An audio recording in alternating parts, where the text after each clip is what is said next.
Армияга шақыру қағазы қолда, хәзер ватан алдында бурычныгына үтисе кала.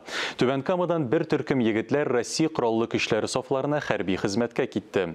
Матур гадәт буенча яшьләрне зур юлга озатырга дип аларның ата-аналары, дуслары килделәр. Толарак Түбән Камадагы коллегаларыбыз әзерләгән репортажда. Счастья, здоровья, перловой каши поболее и многоборье.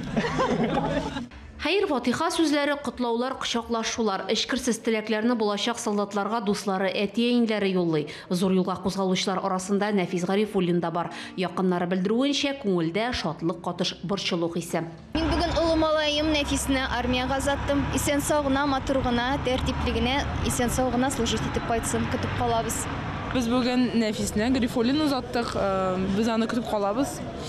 Уңышлар телибез. Чтобы шундай бәҗергәлекте, чтобы прям, чтобы звонить да алды, bütün кешегә, ну, самый лучший прям. Армияда үзен күрсәтсен, әйбәт кенә булсын.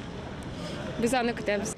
Бүген армия сафларына 42 егет китте. Булачак солдатларның тән температурасын үлчәп битлектә бирәләр. Бу көзгө чакылыш кампаниясе кысаларында оештырылган беренче төркем.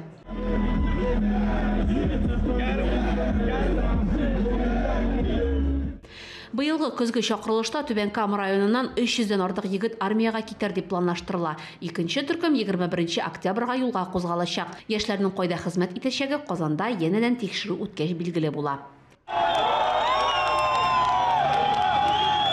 Гөлия Нигъмәтуллина, Фәхри Исламов, Яңалыклар.